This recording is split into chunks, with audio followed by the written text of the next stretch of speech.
Good evening. Uh, Tonight is Thursday, January 11th, 2018. This is a special legislative meeting to replace our regularly scheduled legislative meeting this past Monday. I'd like to wish everyone a happy and a healthy new year as we start off 2018. Would like to then ask everybody to please stand, and I'll lead us in the pledge. I pledge allegiance to the flag of the United States of America and to the republic for which it stands, one nation, under God, indivisible, with liberty and justice for all. Thank you. A roll call, please. Mrs. Francic. Mrs. Good. Mrs. Good is excused. Dr. Kim. Here. Dr. Ludwig. Dr. Ludwig may be joining us a little later tonight. Mr. Ropsky. Here. Mrs. Rothman. Ms. Rothman is excused. Mrs. Sherpier. Sherpier is excused. Mr. Sirota. Dr. Levinowitz. I am not excused. I'm here. So again, we do apologize that there's only 5 of us, which makes a quorum, but when we rescheduled the meeting, we were trying to shoot for last night, and we couldn't get last night, so we did tonight, and some of our board members have other commitments at the IU or elsewhere. So we do apologize that only 5 of us are here, but we do have a quorum. Let it be noted. In the personnel section of tonight's agenda, you will see the resignation effective the end of the school year of our superintendent, Dr. Deborah Wheeler. On behalf of the board, I congratulate her on her very successful career in public education. From her early teaching days in Pittsburgh, to her long career in Connecticut, and finally, her final 4 years in a special place called Upper Dublin. She was always given 100%. Dr. Wheeler will be with us for nearly another 6 months, so no goodbyes just yet, Dr. Wheeler, but I do want to assure the community that we will continue to move forward with our major initiatives, especially in both curriculum and facilities. In 4 short years, we accomplished so much, and I know we will continue to achieve great things in Upper Dublin. Thank you. Ben is not here tonight, our student rep. He's very busy with Princess Who, which is the show that's this weekend. I urge everyone to attend. It is the younger high school students doing the show, and our seniors are involved with the entire production of the show. And Mr. Vinogradov's son is in the show, so we all look forward to seeing a great performance. Tickets are available on our main page of the website, so I urge you to catch the show. It's supposedly amazing. Okay, moving on to superintendent's report. Dr. Wheeler.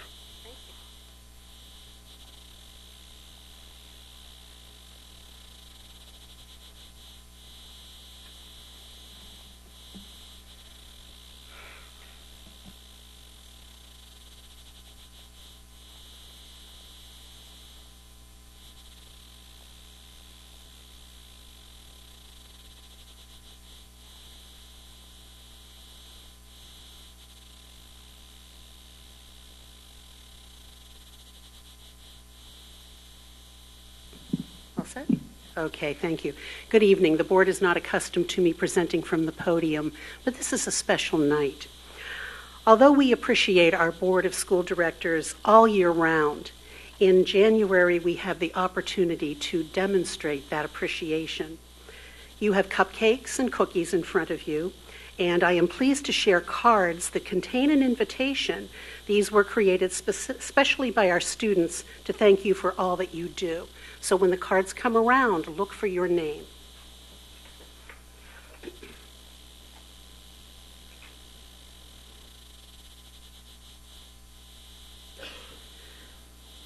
Knowing that your attention and your decisions are always based on the well-being of our students and the best interest of our students, we have also created a special video for you.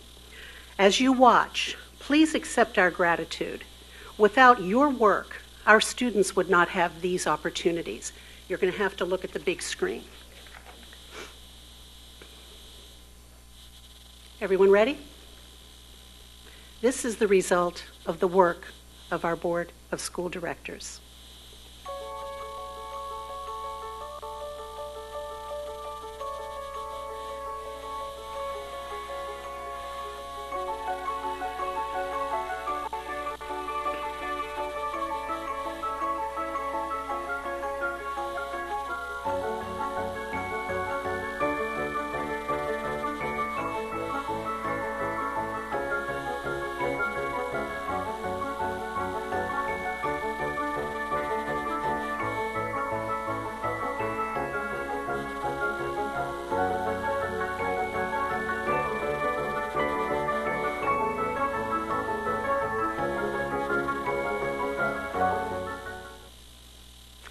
Thank you for all that you do to support our students and their families.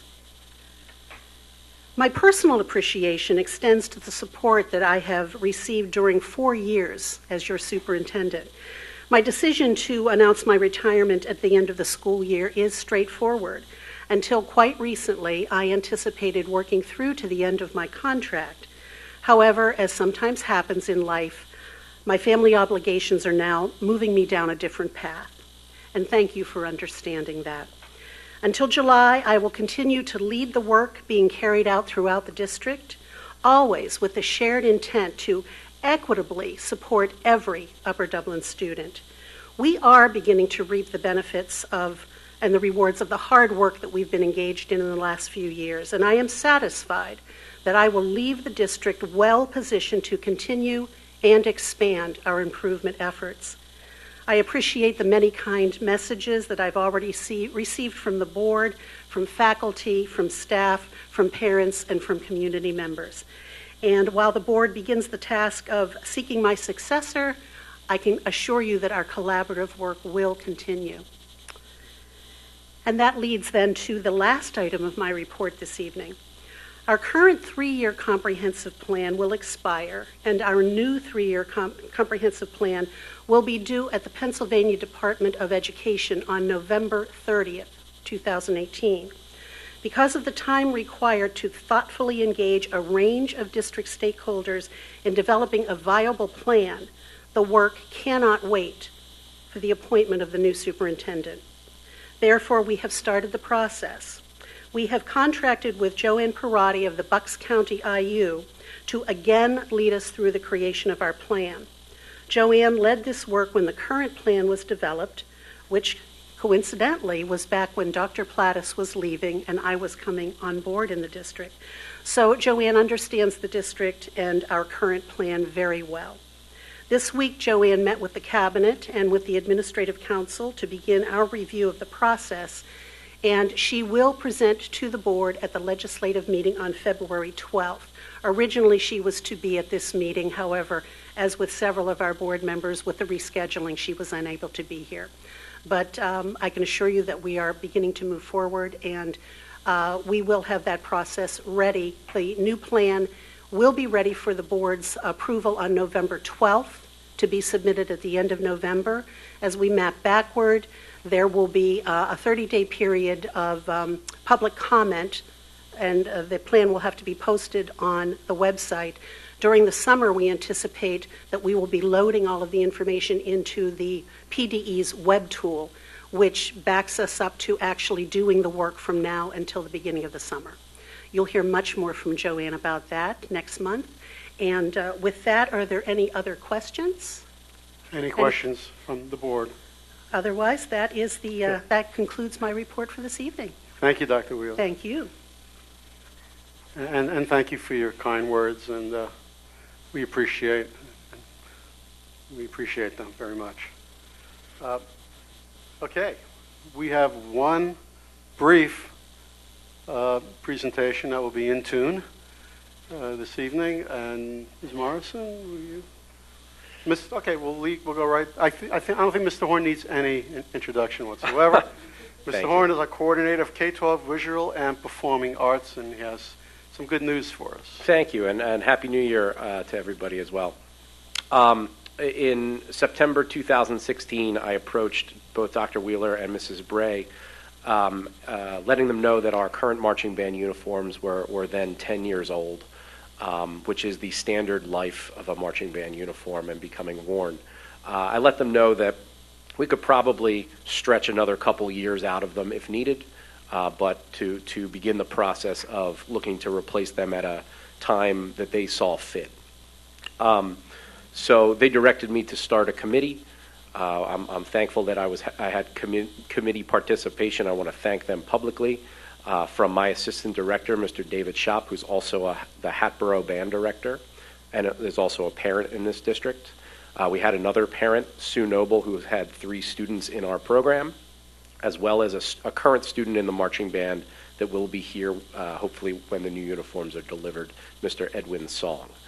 So through that committee, we met with the vendor that we've been working with marching band uniforms over the past 3 uniforms that we've purchased to come up with a design. Through that process, we came up with a design that I think you'll be very proud of. That's when we brought the design to Mr. Schultz for his approval, and then ultimately here tonight for your approval. This is the second time I've been part of a uniform committee, the first being at Abington School District. So, of course, a board presentation was always sought out as the logo and our school district name will be on the uniform. So we definitely want your approval before that. So, without further ado, we're going to invite Mr. Max Schopp in, if he can hear me, to display off the uniform. Now, I can talk really intelligently about it if there are questions. Maybe twirl. We thought you'd have to walk up and down to the camera. So that's the design. Part of the features, I guess, of it are being that our school colors are cardinal and gray. We love our current uniform, but it is red. And that really precludes a competitive marching band from doing a show maybe about water or space because we're just so red. So we wanted to make sure we had a uniform that was a little more versatile. All of the colored parts of that uniform we can remove if necessary. So that really juxtaposes the kids if we wanted to have a certain section in one color and a different section in another. The second thing about the uniform that we really wanted is to make our kids look taller, which I think we were able to do. I love my students, but they are not the tallest bunch of kids. So that was another goal with the uniform. I think we accomplished it. The last goal was to make a uniform that was both modern looking but classic. The houndstooth pattern on Max's left shoulder is striking when you look at it that close. Max, would you mind stepping back to maybe the edge back here? Once Max gets back that far, the houndstooth pattern almost disappears and all you see is gray, which is one of our school colors and something we wanted to feature on the uniform. So that's the design that I'm very proud that we were able to come up with over the last year and a half. And we're seeking to be able to replace these uniforms through Mrs. Bray's leadership and school board approval. Okay. Thank you, Mr. Horn. Any questions from my colleagues on the board?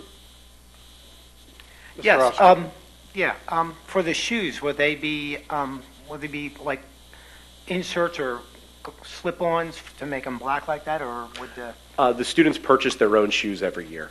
every year? In many cases, they purchase one pair of shoes and use them for the 4 years in our program, or in some cases 5.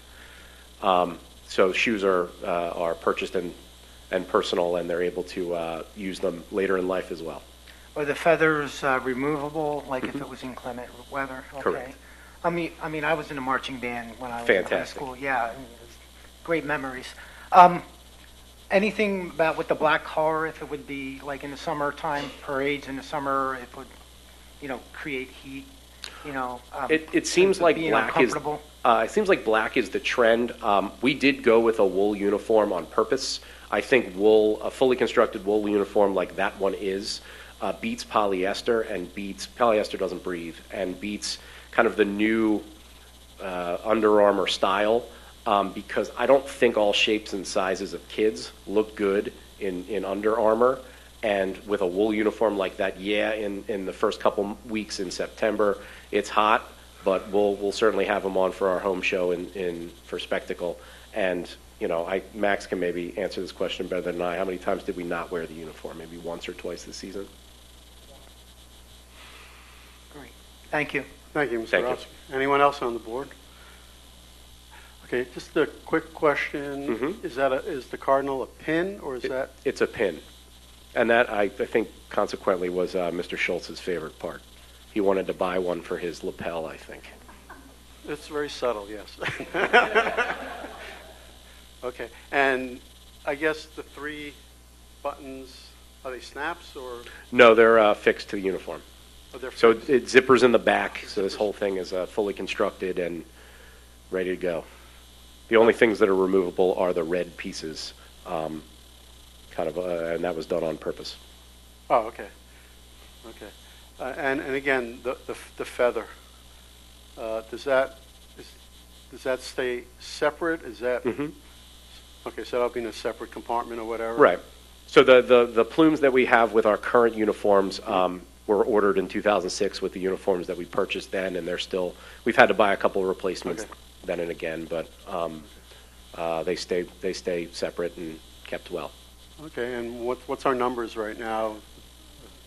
How many are in the band? We're currently around 70, up from 34 when I took over. I know. We peaked at about 83, and my goal's always been 100.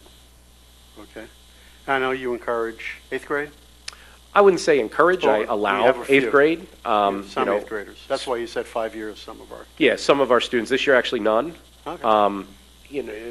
That was a recruiting tool, and now, we didn't quite need them. Okay. Okay. Excellent. Anything else? Administration? Okay. Well, Thank you very much. Thank you, Mr. Horn. Thanks, Max. Yep.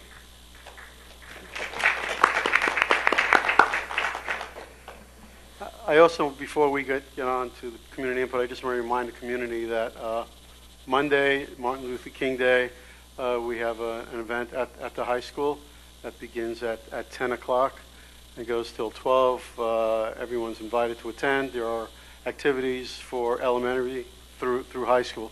So if you are available, please stop by at the high school on Monday morning. And get there early if you can, because there's a band performing between 9:30 and 10. So you don't want to miss. Okay. Moving on to our community input at this point. Please step up to the podium, state your name, where you reside in the township, and board policy is 4 minutes. We'll have another community input at the end. Hi, Jenny Vitella, Ambler. I want to first say to Dr. Wheeler, I wish you and your family well as you move on to the next phase of your life. I remember one reason to extend Dr. Wheeler's contract was so that we were not in the middle of a superintendent search while we were working on a project at Sandy Run. I hope we continue to be mindful of this now. In regard to the Sandy Run project and finances, over 700 people signed a petition, over 2,300 votes were cast by community members to write in other community members who are not candidates for school board, and yet the community appears to have been ignored. This wasn't personal. This was a community so frustrated they were not being heard and are trying desperately to stop or change the trajectory of a full-out project at Sandy Run, while our fiscal house is not fully in order and our other buildings are not getting the full investment and attention that is needed. We let Sandy Run get to the state that is in now, and the elementary schools are not far behind. We did that. We didn't plan properly. I'm not looking to blame anyone. I'm only trying to learn from past mistakes and avoid them in the future. If you must increase taxes, even less than 2%, to cover the normal operating budget, then we cannot afford more debt, and therefore we cannot do a $70 million project that in the end will cost us $118 million, while other schools' major renovations and repairs continue to get kicked down the road, windows, air conditioning, meaningful and full capital improvements throughout the district. While I appreciate the long-term plan now is 10 to 20 years out, and I look forward to seeing the broad list of future repairs that will need to be addressed. But in a time when we are not investing $50,000 in AP testing, don't offer to pay SAT prep courses, when classrooms have desks and furniture that have been around for close to 50 years, or furniture that makes collaboration impossible, when we have curtains hanging, blinds broken, carpets torn up, fields that are unusable, when we have PTAs paying for playground equipment, curriculum support, and schools have lost clubs that still have not returned, when PTAs have to pay school district for gas or buses for grade level field trips that include all UD students, then we can't afford more debt.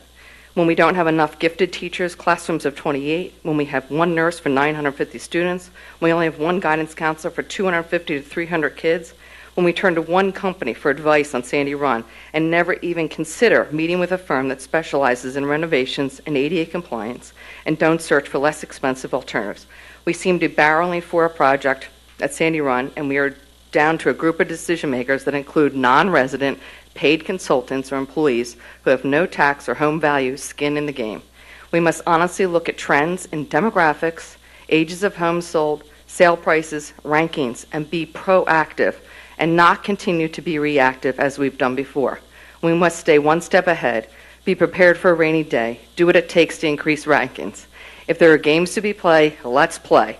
Otherwise, we'll be sitting on the sidelines as our team loses. We have $11 million in our fund balance. That's great. Let's use it. Let us do large projects without borrowing any more money while keeping tax increases at zero, and let us start living within our means.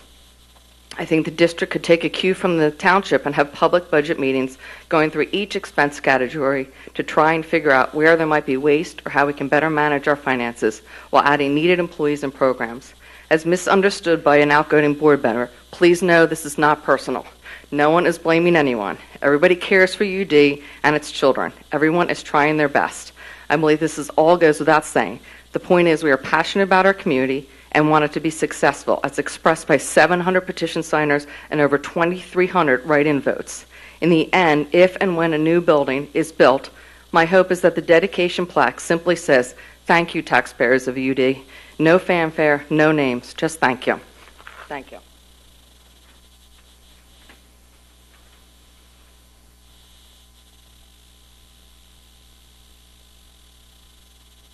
Jen Kuznets, Fort Washington. I just want to say, looking forward in the agenda, I see that there were some assessment appeals.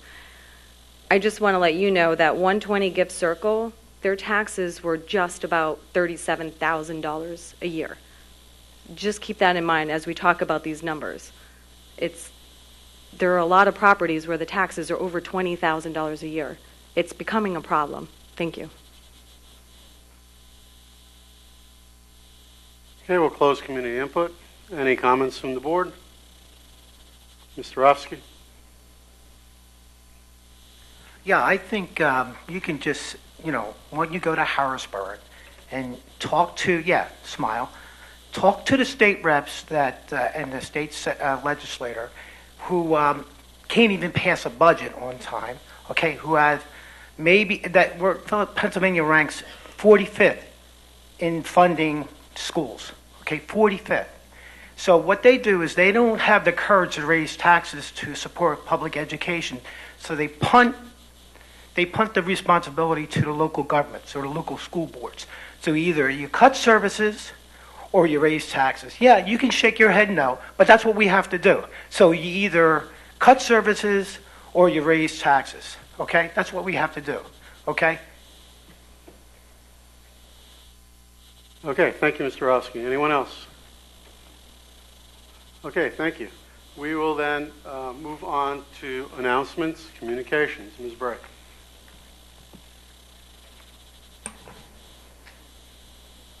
Dr. Levinowitz, this evening we actually do have an announcement. Typically I say there are none. But Mr. Sirota has a report or an update of what we discussed at the December 21st Operations Committee meeting. There's a link to it on our board docs. Thank you, Mr. Sirota.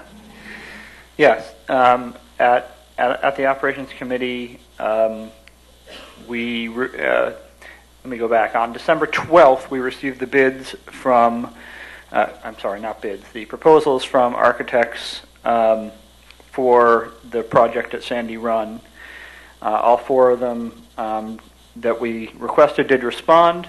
The core question we were asking them in this phase of the process was to review all the documentation we had so far, comment on it, validate it, tell us it was wrong, give us other options if we had missed anything. All of them supported all the documentation that we had so far.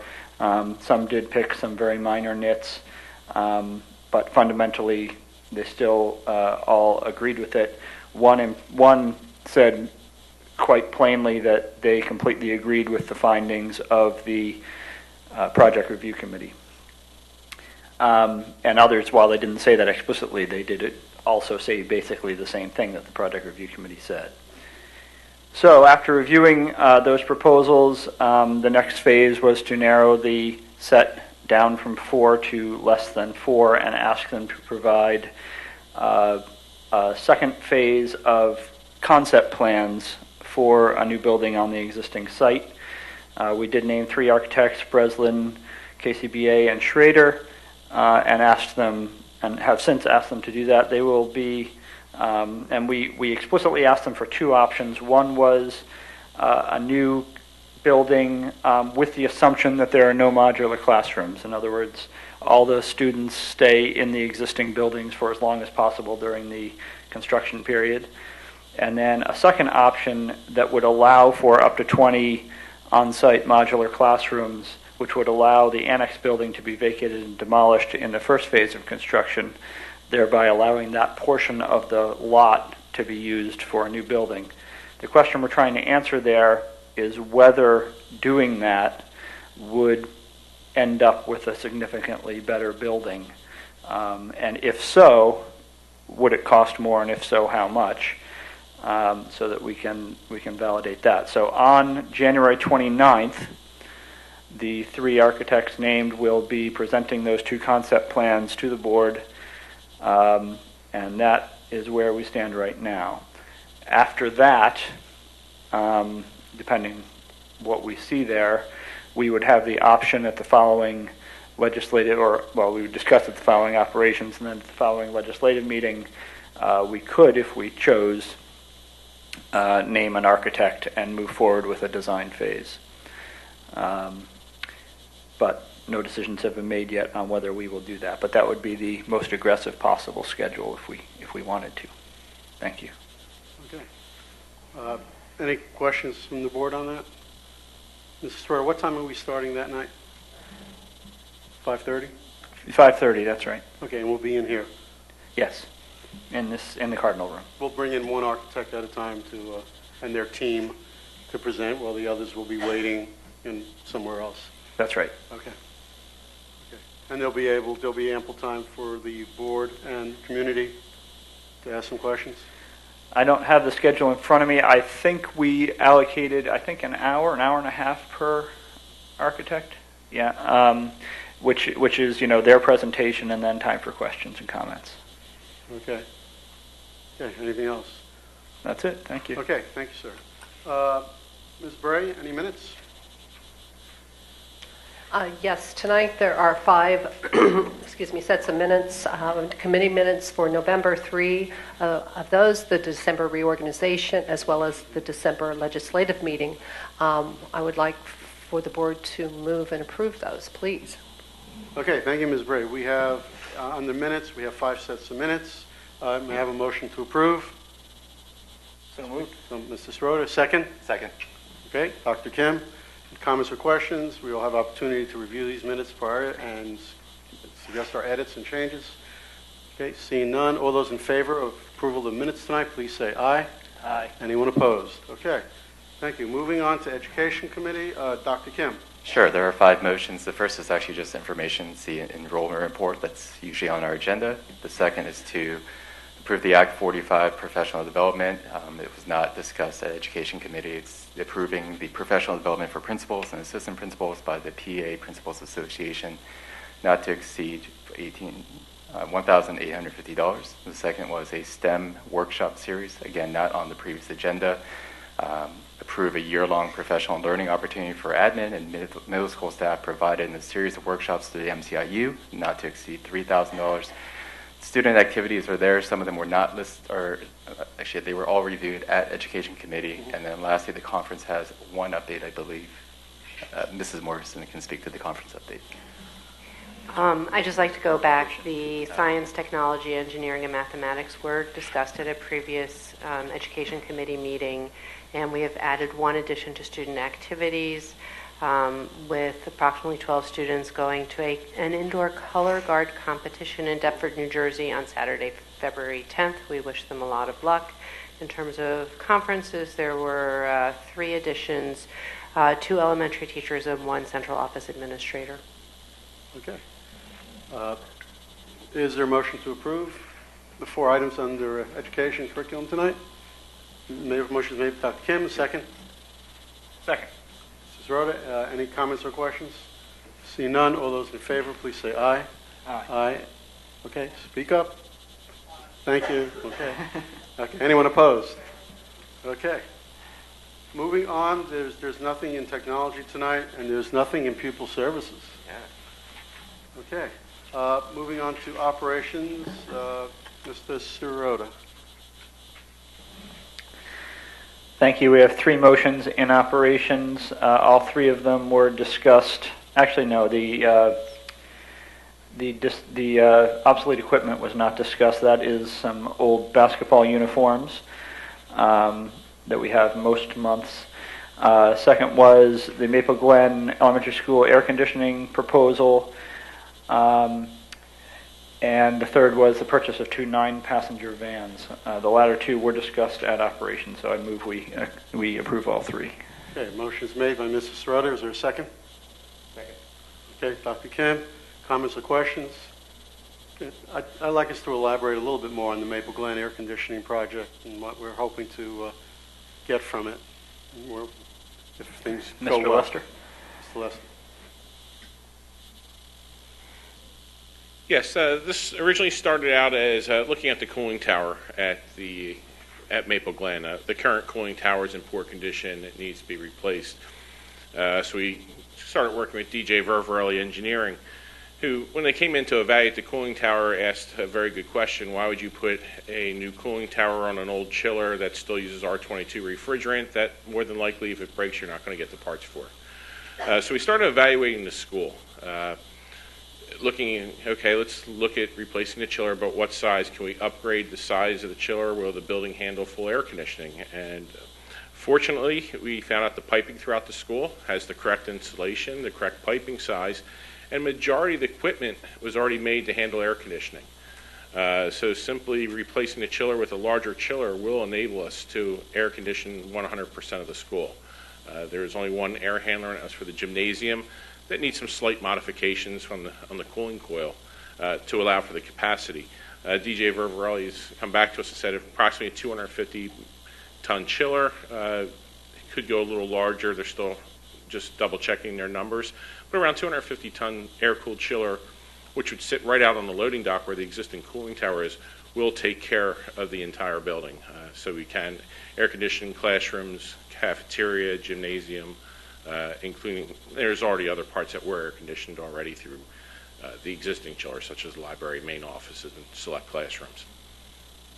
Okay, any questions based on that information from the board? Estimated They gave us a cost of the work? ballpark range, depending on some of the options that we can go for, anywhere from $675,000 to $775,000. That would also include some controls upgrades, some valve upgrades that would make our equipment run more efficiently. Okay. 650 to 700,000. It's around 750, 775. Okay, and when would we be looking to do this? This project we would look to bid end of February, beginning of March, and it would be a summer project for the summer of 2018. This coming summer. Yes. So if you're putting in the new air conditioning during the summer, then there'll be nothing. We basically may not be able to use the building because spaces that are currently air conditioned will go down. Yes, we did talk to some of the summer programs. Use of the gymnasium, they didn't have air conditioning before during the summer. So some of those programs are still able to be held inside the building. Any programs, some of the township programs use the playgrounds, again, they would not be affected by this project. Okay, and this was originally not part of the 5-year? No, this was not part of the 5-year. The cooling tower was. We did have money, some money in the 5-year, the cooling portion, but as we looked at it, it made sense to move it up and do Okay, so I guess we'll need to know in an operations committee what we're going to move, what we're going to delay, what we're going to defer. But am I fair to say that the electrical work at Fort Washington will be done this summer?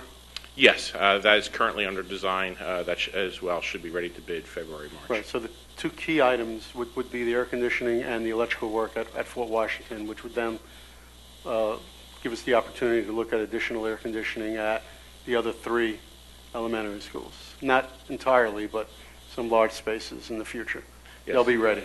That's yes, we are looking. That's another study that we are undertaking right now is the air conditioning, what it would take to air condition large spaces. But as part of that study, they're also looking at to come up with a plan for air conditioning an entire building in the future, because we don't want to install anything that would have to be removed in a few years as renovations occur. Right. I'll just elaborate that conversation at operations. It'll probably be at the next operations committee. We'll be discussing in part we're going to discuss the long-term facilities and capital plan anyway, but part of that question is, like Maple Glen, does it make sense to do the air conditioning projects piecemeal, or is it, are we talking combining many projects? And so numbers will move around in that plan. Correct. Okay. Anything else on the board? Okay, thank you, Mr. Lett. Okay. Okay, so we had a motion, we had a second. This is to approve the 3 items under operations. I see no other comments or questions. The motion was made by Mr. Sirota. It was seconded by Dr. Kim. Is that correct? Okay. All those in favor, please say aye. Aye. Anyone opposed? Okay, moving on to finance. I was hoping that Dr. Ludwig would be here by now, but... I can cover it. Okay. Ms. Franson. There are 12 motions under the Finance Committee, which were discussed at previous meetings. Make note specifically of item C, which is the opt-out resolution, which indicates our intention not to raise real estate taxes above the Act 1 index.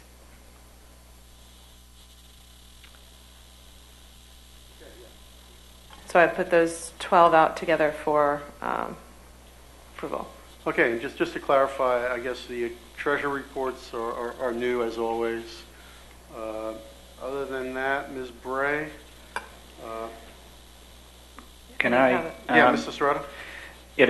According to the agenda, items I, J, and K were not discussed at finance. Is that correct? Just call attention the 2016-2017 audit. Well, we should all wait for a second. Oh, it was handed out. It was handed out, but wasn't. It was handed out but not discussed. That's right. Correct. Sorry, my error. That audit becomes available on the website from Gorman? Did we post that? I believe it's already on the website. Okay. Okay, so they would have access it through going to... Well, right now through Board Docs, but I can ask Ms. Evans, she can put it up on the front page of our website tomorrow. Okay. Instead of I do being know under there are some business committee services. members that look forward to reviewing the over 100 pages Yes. of the audit.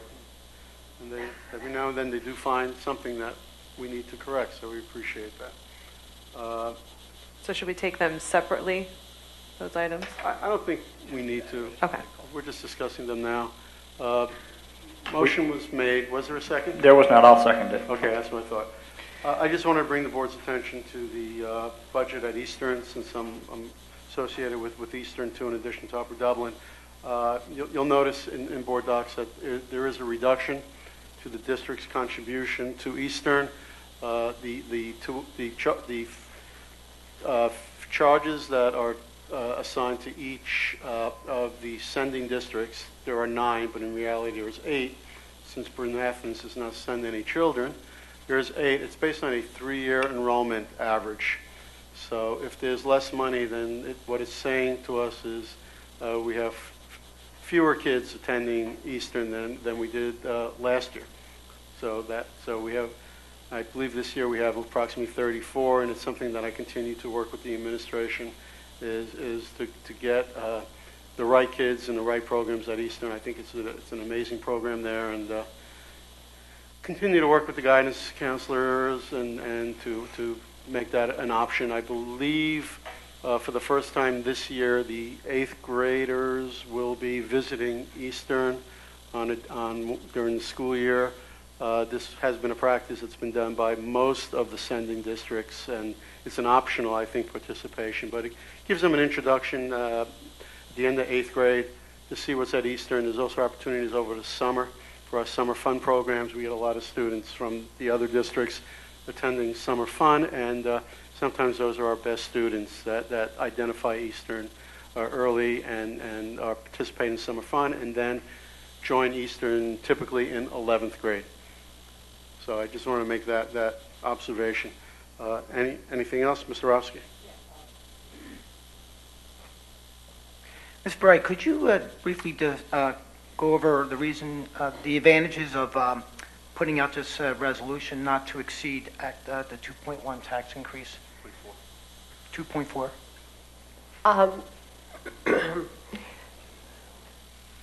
As far as advantages, it's just a decision that the school board makes through discussion with administration. We have a different procedure as we move through the budget year. Less votes. We don't have to have a preliminary budget approved in February.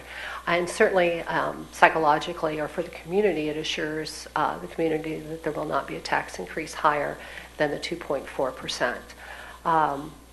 In past years, we applied for exceptions for PSERS, the retirement, and then certainly special ed through the years. And as time passes, and depending upon what we spend in special education, even wanting to apply for the exceptions becomes far less attractive. In fact, we're not even eligible for special ed for next year. Questions? Can I add to that? Since 2011, the magnitude of our tax increase has decreased every year. Last year, our increase was 2.29%. And I would like to see us continue that trend, that downward trend. And if we're going to do that, then passing the resolution, doesn't matter. That keeps our ceiling at 2.4. I'd like our ceiling to be 2.29, and then recognizing we do have 3 new board members, but the board has been steadily working toward that goal for several years. So it just makes sense to pass the resolution and save ourselves some effort. Okay, any other questions? Seeing none, I think Ms. Francis said we have 12 items in finance Indeed. tonight. Yes, indeed. Yes, indeed. Okay, and I see no other questions or comments from the board. We had a first and we had a second. And all those in favor, please say aye. Aye. Anyone opposed? Okay, moving on to personnel. Ms. Francis, you are on tonight. Indeed. There are 5 motions under personnel relating to the personnel report, hirings and so forth, a consulting contract related to our compensation, and a substitute contract for a vendor. I don't know if, Ms. Bray, you've had anything else to add to that piece, or Mr. Sigafus, around that new contract? The consulting contract, is that what you're referring to? Yes. Yeah, we have been using Gallagher, benefits for a few years now, and it's great because they'll do an analysis of information that we receive from the consortium, as well as anything that we want to look at additionally, sometimes providing additional information for negotiations or planning forward as far as where expenses and trends might go. The board might recall too, we did some presentations to the board on trends that we would sometimes see medical wise or even prescription wise, some of the things that we're seeing in the field, but even more specifically what we're seeing in our own specific school district. So Gallagher Benefits has been very helpful in providing additional information as we're looking at benefits and health information. Thank you. Also, item C is another new item related to the substitute staff.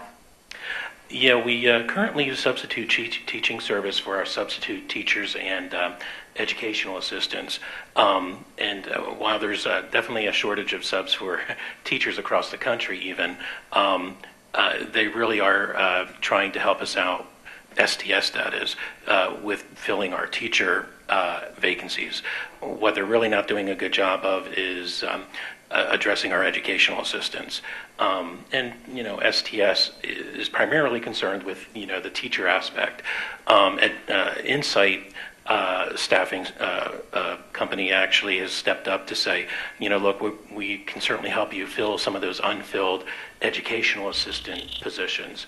So coupled with continuing to have STS do what they can in that regard, this will just be another vendor that's out there that can help provide substitute educational assistants on those days when they're out. They're the per diem positions that we have. Thank you very much. Motion was made. I don't think we had a second yet on personnel. Is there a second? Second, Dr. Kim.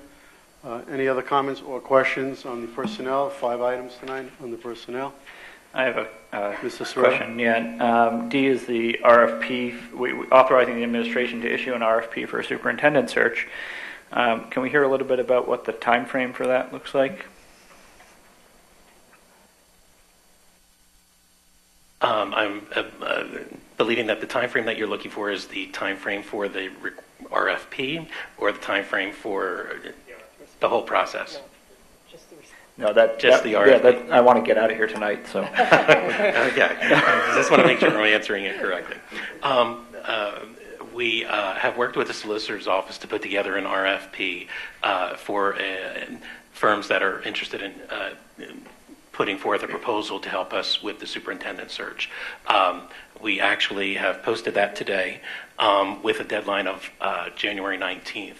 Our hope is once those proposals come in, we'll then establish a couple of board dates where board members can decide which firms to interview, and hopefully within a 2-week period of time, so that once we're into early February, we'll know who we want and bring that to the board for approval so that we can really get things rolling.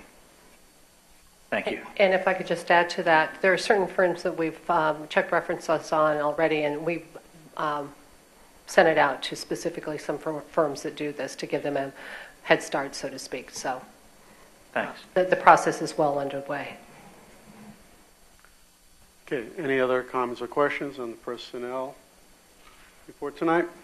We had a first, we had a second. All those in favor, please say aye. Aye. Anyone opposed? Moving on to policy. Dr. Kim? There are 3 motions. The first is a second reading repeal of policy 142 and 143. The second motion is a second reading of policy 223, and the last is a first reading of policy 113. Just a quick note, there were some minor changes that were done from when we first issued the board docs till today. Is there a second? Second. Mr. Sirota.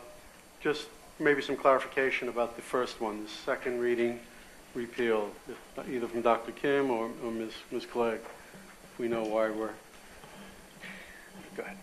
You want to do it? Those 2 policies, I lost the numbers. 142 and 143, migrant education and school choice were absorbed into another policy that we've already approved that I don't have the number for in front of me. So this is a repeal of that, and the process for a repeal requires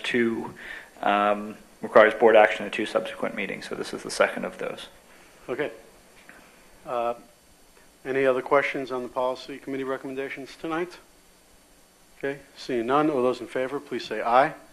Aye. Anyone opposed?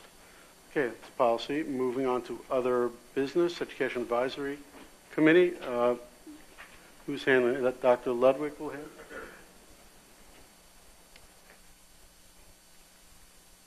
it. Make sure, Ms. Evans, that the minutes does indicate that Dr. Ludwig did join us. So the EAC recommends approval of the following appointments and resignations. The resignation of Lisa Lee and the appointment of Heather Harrington. Is there a second? Second, Ms. Francis. Any comments or questions? Seeing none, all those in favor, please say aye. Aye. Anyone opposed? Okay, moving on to liaison committee reports. MCIU, Dr. Ludwig. Earlier this evening, I went to an orientation for the MCIU board. The first meeting that will be that I will attend officially is January 25th. Okay. Montgomery County Legislative Committee is Ms. Rothman, who's not with us tonight. Eastern Center for Arts and Technology, I already talked briefly about their budget process. In January, Eastern does not meet. We will meet again in February. Moving on to the Equity and Excellence, Dr. Kim. Sure. You've already announced on Monday, Martin Luther King Day is our day of service. Want to encourage the community to come out. It's sponsored by the Faith-Based Students and Families as well as the Black Student Union, which will be presenting. That's Monday from 10 to 12 here at the high school. Will begin inside the Performing Arts Center. In addition to that, there's a couple of meetings just coming up. On January 18th is the steering committee. That will be a meeting of all 7 committees. On January 25th, the African American Student and Families at 7 p.m. And on January 13th, the Special Education Students and Families at 6 p.m. And all those meetings will be in the Media Center. Thank you. Okay. Mr. Sherpy is not here tonight. Anything, Dr. Ludwig, on the EAC? Other than the appointment and the resignation? There was a meeting yesterday that Mrs. Sherpier attended, and the next meeting will be February 7th. Okay. We've added another liaison committee report, the Pennsylvania School Boards Association report. I'm the representative for that. I just wanted to thank our 3 new board members for attending an all-day training sponsored by PSBA at Haverford on Saturday from 8 a.m. to 4 p.m. I joined them, and I think I wanted to commend PSBA on a job well done. I think my colleagues will concur that they did a very good job in providing an overview on the roles and responsibilities of board members. Also, I think I have an obligation to announce that today I spent about 3-4 hours with the Chief Executive Officer of PSBA, Nathan Maines, who visited our high school today, just to see the facility and to discuss the possibility of using our high school in the future for some PSBA events. And I'll be reporting on a monthly basis on some of the other activities and responsibilities of an organization that represents 500 school boards, 9 individuals, 4,500 school board members are represented by PSBA. We get a lot of resources from them. There's a daily newsletter that comes out, but I'll be talking a little bit later about some of the other activities that they sponsor and the trainings and the online help that they provide everyone on all of all the school board members. Moving on to PTA, PTO, Amy or Mark? I'll take that. So this coming year, Mark Sirota and I will be the liaisons to the PTA and PTO organizations. There is an upcoming meeting on January 24th, a combined leadership meeting of those organizations along with Speak, and we will be attending and offering at that time our role to serve as liaison and find out more about what the PTOs and PTAs are looking for in terms of support from the school board members. Okay, thank you, Ms. Francis. Moving on to Township, Mr. Orofsky. Yes, Mr. President, we're not meeting until March. Gary Scarpello will be the Township's liaison. And I did attend the January swearing in and reorganization meeting, which I warmed up the commissioners of the issues I'd like to discuss and address. Okay, thank you, Mr. Orofsky. Upper Dublin Education Foundation, Ms. Good is not here tonight. I believe their next event in partnership with Upper Dublin Education Association will be January 27th, Saturday night at the high school. It's a basketball game with the Harlem Wizards, and I believe we have quite a few teachers that will be participating. Is that correct, Mr. Sample? Quite a few, quite a few. Okay, so it should be a fun night, and if you're really interested in attending, I strongly suggest that you purchase your tickets ahead of time. Last time we did this event, it was very, very well attended, and we will, based on the fire marshal, we will turn people away once we get to capacity. So please, please, if you're anticipating to attend, purchase your tickets ahead of time. That concludes the liaison committees. Next is the solicitor's report. Mr. O'Donoghue. Thank you. The board met in executive session on January 3rd, immediately following the Education Committee, to discuss personnel and negotiations. Thank you, sir. Moving on to community input. We're up to the second community input. If you'd like to address the board, this is the time. Mr. Bush.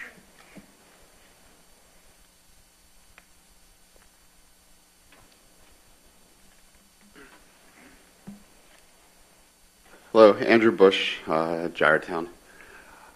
First of all, I want to wish Dr. Wheeler well in her future, with your family and any other future endeavors that you go on. So good luck to you.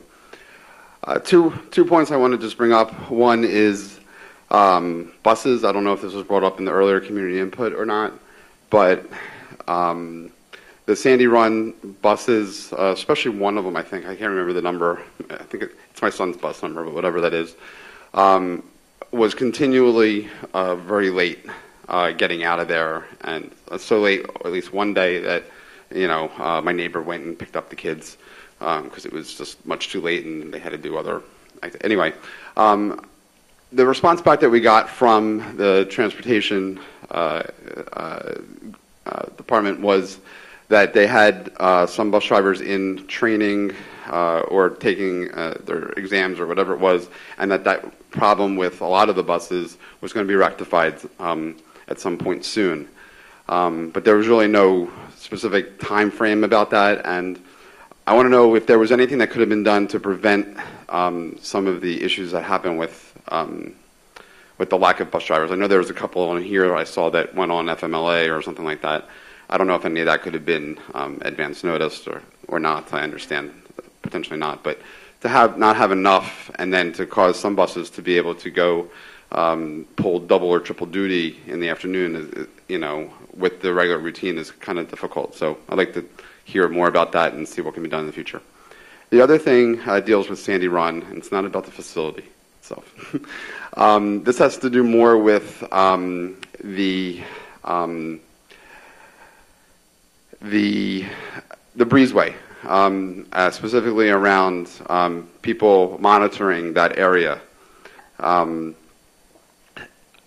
Some situations happened this week or last week, which were unfortunate, and I just want to make sure that we can communicate with the principal as well as with the teachers there to be able to get more supervision in that area before school, during the switchovers, as well as after school. I think it's important, again, for the safety of the children. We just don't want those things to continually happen, and I feel like it's getting worse and worse. So that's all I have. Thank you.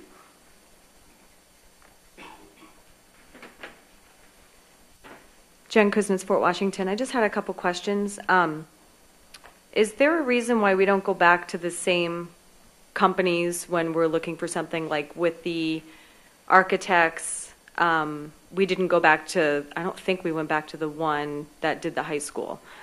Or if we did, I don't know, I feel like we didn't. And then, again, when we're talking about the superintendent search, are we going back to the same company that helped us the first time? Is there a protocol? Do you have to open it up to everybody? Or how exactly does that work? Another question I have is what we're going to do on the topic of vaping. It's been a big topic on Facebook. And I know you can't just slap a curriculum together on it, but I was just wondering if we were planning to address it in any way other than just some letters, maybe some informational assemblies or something. And then can you explain why we use the Bucks County IU for the 3-year plan or for the development of that? Is that a typical thing to do? Did we do that the last, you said we did it the last go-round. That's kind of what made me ask about, going back to same companies. And how many other districts do they do that for? And I guess I just want to know more about that. Thank you. Okay, seeing no one else stepping up, we'll close community input. To address some of Mr. Bush's concerns, I did see there was some activity on Facebook regarding the breezeway. Do we know? Unfortunately, Dr. Clark is not here tonight, but I would hope that we have sufficient supervision at the breezeway. I don't know if this was one incident or it's occurring more frequent, or we have a security issue on that breezeway.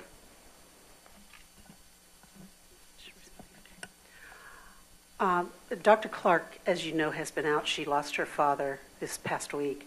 I am not aware of this incident. However, I will certainly seek out information about that tomorrow, and we'll follow up with the administration at the school about exactly who is stationed when and where.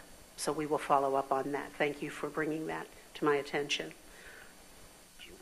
Yeah, I've always had concerns. It's one of the issues we have with two separate buildings, and just no matter how much security you can have there, somebody can still, in a car, grab a kid, and I think we have security issues there, and thank God nothing has happened as significant as that, than some bullying that's referenced. That's what it sounds like to me, and we don't know who those children are. Question is also, I know we have a lot of cameras at the middle school.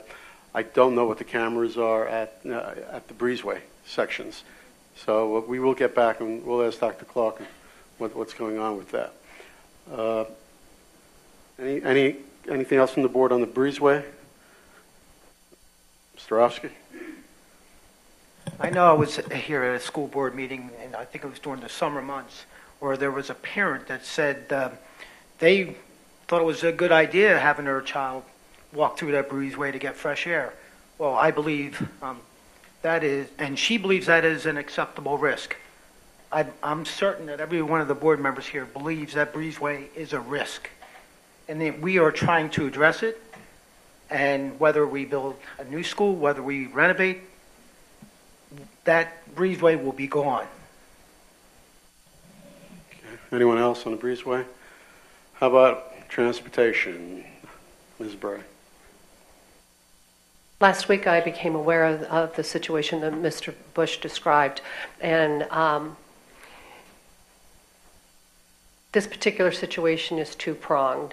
We were trying to have one driver who doesn't have high school route be more efficient and help out with the athletes, but sometimes that isn't always as timely as we might want, because when you leave our district to drop off athletes, you have more transportation problems. So I think we need to look at that.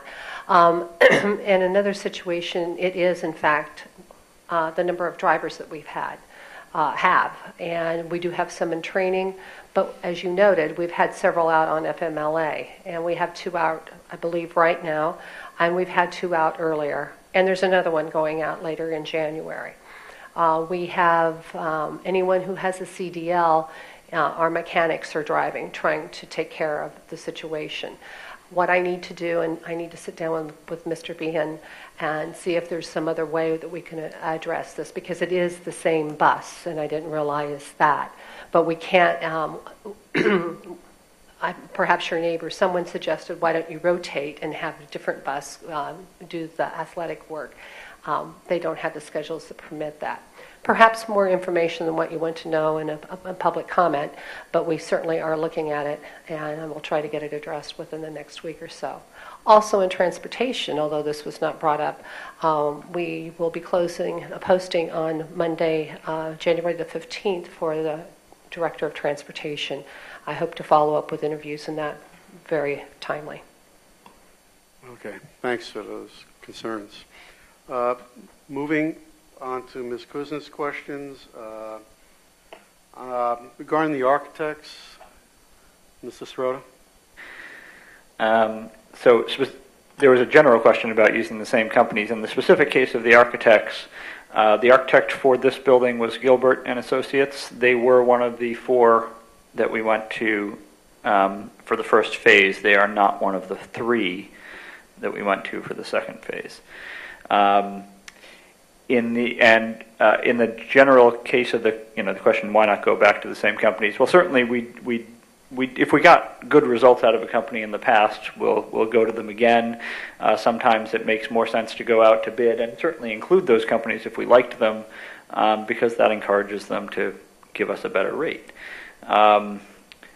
or to compete in other ways besides rate. So yeah, I mean, if we have good companies, we use them again. Sometimes we'll go just to one if it's not something that has to go to bid, and sometimes we'll go to bid and include them.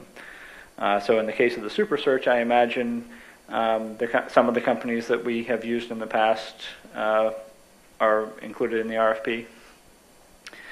So yeah, there isn't a hard and fast rule. I don't know that I can handle the other questions. No, that's it. Yeah. Those 2. Okay. Any other responses from the board on those 2 questions, or from the administration? I would just add in regards to the superintendent search, while we put the RFP up there for any company to really bid on, we do, and in this case we did reach out to the companies or firms that helped us last time, but we won't be using PenSearch, which was the organization we used last time, because they actually said they had too many searches going on right now and wouldn't be able to do it justice. So they respectfully declined, but wished us well. But the other firms that we had considered, we definitely reached out to, as well as a few others that neighboring districts had used. So when we know of some firms that would be good, we reach out to them. But once it's on our website too, we might get some people we don't anticipate, which we'll consider as well. Right. It's a very difficult job. I think we all know as superintendent, and we had one of our first superintendents, Bud Brown, was with the district for 35 years. We had some transition after that, which I won't get into. We then had Dr. Plattis for 10, and Dr. Wheeler for 4. There's been a lot of research, I'm sure Mr. Bush can agree, in terms of the most recent life expectancy in the district for a superintendent. So we're really hoping that, and we're very confident that, we'll do a good search, and we're going to find somebody, and we will involve the community in the process. And if we're not happy, community's not happy, there's always the interim soup route. But we would hope that we can find somebody that can come in over the summer. We'll begin late summer. Moving on to vaping, I know that's a big issue out there. I know Hapoel Horsham has been very involved with some workshops and training, and I'm just wondering, I too would ask the question in terms of if there's anything that the district or the Upper Dublin Police Department are looking to do. And Ms. Morrison. Well, I can shed some light from a curricular perspective. Our students in our health classes, both at the middle school and at the high school, do discuss various substances, including vaping. So the conversation occurs during lessons around those topics. And currently there is not a conversation regarding our school district sponsoring some kind of event around vaping, but we're certainly paying very close attention to the subject. I think it may be something that either high school or even the middle school PTO can work with the district and see if that's something that we need to do. It's a very serious event that's going on, very serious, and I think many parents don't know, they don't get it, and they do have, obviously it starts first at the home. Parents are responsible, but we got some information out, but perhaps we need to do some kind of a joint project with the PTOs and talk about it. And so, Dr. Lovett, I also wanted to let you know that there was some information that was disseminated by Mr. Schultz and Dr. Clark, and we are also addressing it within our policy. So we're rewriting the 222 into the 218 discipline policy. No, I saw the the document that went home to Sandy Run, which was basically the one-pager that went home to the high school, but I'm wondering if we should be doing something else. I don't know how significant it is in Upper Dublin. I know some of our neighboring districts are dealing with, it's much more of a significant issue. I don't know where we are with the high school right now or what's been reported. I know it's a serious offense if it's found in the possession of a student. Is vaping one of the things that's covered in the annual youth survey? That's what I was just going to say. We're waiting for our pay survey to come back, and that will be included. Okay. And just the type of things that can be used, that's a concern I think that I have especially. Moving on to the last question about the Bucks County IU and why we're using them. Just to go a little further with your suggestion about working in conjunction with our PTO, PTAs. We have combined leadership on Wednesday night, and I will add that to the agenda. I've reached out and asked folks to give us items for the agenda, so we are in the process of finalizing that now. As far as the Bucks County IU, MCIU does not actually offer that service. Joanne Parati, who is based at, she's the strategic planning expert, if you will, at the Bucks County IU. She really works regionally. I cannot give you a number of how many districts, but I can tell you that many, many of our neighboring districts, and even in the wider area, have employed her to do this. So she knows the process, and she knows us. If I could just add to that, because once upon a time I worked in Bucks County, Joanne was the comprehensive or strategic planning person back then 4 districts ago. So she really is an expert and loves it. Yeah, I think what I've learned over the years that each of the IUs, the Bucks, obviously there's our Montgomery County and the Chester IU, which does an amazing job in a lot of different events, activities, and in fact, the CTCs, the Career Technical Schools, are coordinated through Chester County IUs, which is a different model that we use here. And I've been to their facilities, and they're quite impressive at Chester, and it's not that far. It's out in Ms. Clegg. Chester IU is in Downingtown, Boot Road. So we try to use whoever we think would be the best to use for whatever we're doing at that time. Dr. Levinowitz. One thing I learned tonight, just going to an orientation at the MCIU, is the MCIU markets its services. They develop some expertise in various different areas, and they market their services across the region and even talk to or sell services to people in other states. And the same thing with the other IUs. So they each have specific expertise, as you don't always have to get your services from your own IU. Okay, thank you, Dr. Ludwig. Dr. Levinowitz, may I make a correction? Yes, Ms. Morris. It turns out, regarding the issue of vaping, it is not currently in our health curriculum, but it's certainly something being discussed to be added. So okay. I apologize for that. Okay. Anything else on the community input? Mr. Rowski. I just want to tell you my experience with DeHuey Engineering, which we would like to be our construction manager. He was the township's construction manager for the 2 of the largest capital improvement projects in our township's history. Both of those projects, the Fort Washington Firehouse, right there on Fort Washington Avenue, and the flood controlling structures. Both of those projects were brought in, were delivered on time and under budget. Arif is very familiar with township personnel, with our code enforcement, with our township engineer, and I think it would be in the best interest of the school district to have a construction manager who is already familiar with our rules, with the township's rules. Also, the Ambler Gazette just had a wonderful article on Springfield Township's new municipal project, which Arif, or DeHuey Engineer, was the project manager. Springfield chose DeHuey pretty much based on Upper Dublin Township's experience with Arif and DeHuey Engineering. That project was brought in under budget and on time. So if you want to read about their Springfield, if you want to look at their and tour their project, that facility, it's right over there on Paper Mill Road. Okay, thank you, Mr. Rofsky. Anyone else?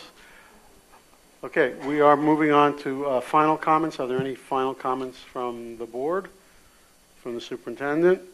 Okay, please take note of our new meetings coming up, not too far away. Operations and Finance on January 18th, one after the other. Policy on January 22nd. Education on February 5th. And our next legislative meeting will be Monday, February 12th, and that promises to have quite a bit of content and approvals on February 12th. Any other business? Seeing none, I have a motion to adjourn. It's Kemp, second? Second? Okay, we are adjourned. Thank you.